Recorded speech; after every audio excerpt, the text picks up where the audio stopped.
PGA golf instructor. Today I'd like to talk a little bit about how to hit a good chip shot. Chipping's important to lower your scores because if we miss a green, we want to get up and down and chip it close to the hole so we can make our one putt and save our par.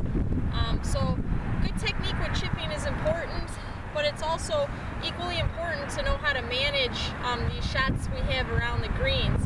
So basically with chipping, you don't always want to use the same club. You want to kind of vary your club choice based on the situation.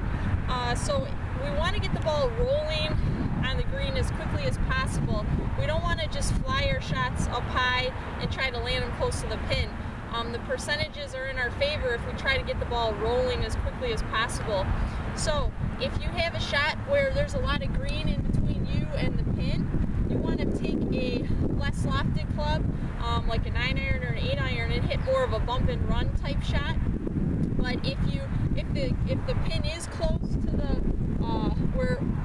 where the green starts, you want to use a more lofted club like a sand wedge or a lob wedge. Okay, so it really just depends. I mean, we want to get the ball on the green. Okay, we don't want to bump and run it short of the green, but once it's on the green, we want it to roll the correct distance to get to the hole.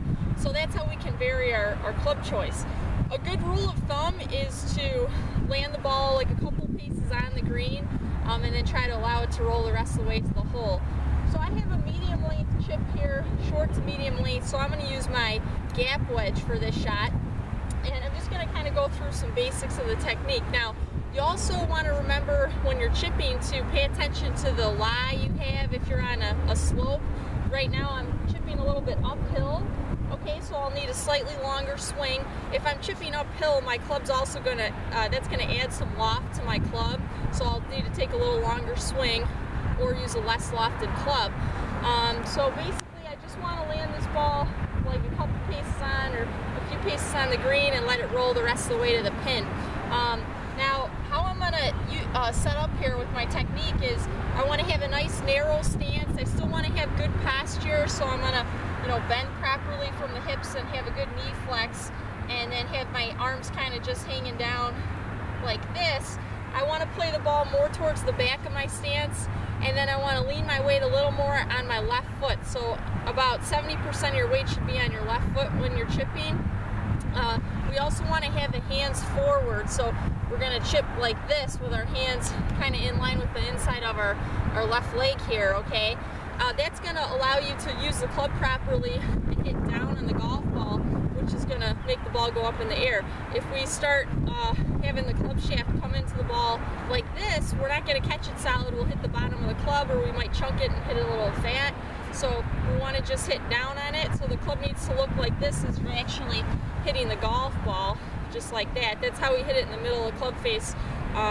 So it's gonna be a solid contact or a solid hit with the ball. So when you're making your chipping motion here, we want to simplify it, just like everything else that I teach with the golf swing. Is we're going to keep it simple. We don't want the body to move too much with chipping. In fact, the lower body is going to stay pretty stable, and you're going to feel like you're just making the motion with the hands, arms, and shoulders working together kind of in one piece. So it's going to just look something like this. Now, as far as the length of your chipping stroke, or your chip shot, we want to have the backswing and the follow through approximately the same length. That seems to work the best for most people, is if we just match the length of the backswing with the length of the follow through. A common error with amateur golfers is they may take a long backswing and then they stop too quickly on their follow through, and that can cause some problems. Also, we don't want to take a short backswing and then have to make a long follow through like that, okay?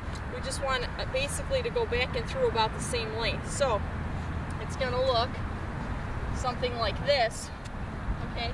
Now, chipping, we don't want to make a big long swing that would be more of a pitch shot. So if you feel like you need to make a longer swing, then you may need to, and you're hitting a chip, you may just want to change the club so you don't need to make a real long swing when you're real close to the green. So we're basically going to hit it like this, and then I just want to make sure also after I hit the ball that my club is swinging towards my target and then I turn my body and follow the club, or I also turn and face the target, okay? So that's gonna help the swing path on the follow through and help you hit it, you know, more at your target, okay? So I'm gonna pick the area I'm gonna try to hit, and then I'm gonna look there and visualize the ball rolling to the flag there. So just like that. So again, I want to stay real compact and connected, kind of just like this is my basic chipping motion. Okay, so we'll hit a few and just kind of give you an idea of how this should look. So that's pretty good. So we just want to get these within a few feet so you feel confident that you can make your putt to save your par if you miss the green. So because my chipping technique is so simple and technically correct, if I'm a little off with my timing, I'll still get away with it, and I don't have to hit all these shots perfectly, but they're all going to end up pretty close to the hole.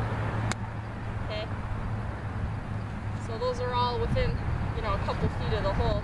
So pretty simple shot, but the technique's important.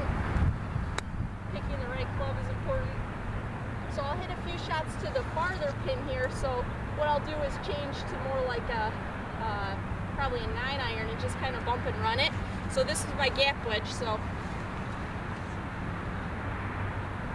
actually, I think I'll hit a pitching wedge to this longer hole. That'll probably be the better club choice. So this is going to roll more when it hits, okay? But it's not much different of a swing than the last shot I was hitting. Again, real simple, real compact, not a lot of body movement. We want to maintain our angles with our chipping. And just like that, swing the club towards the target, and then that's going to help you hit it straighter.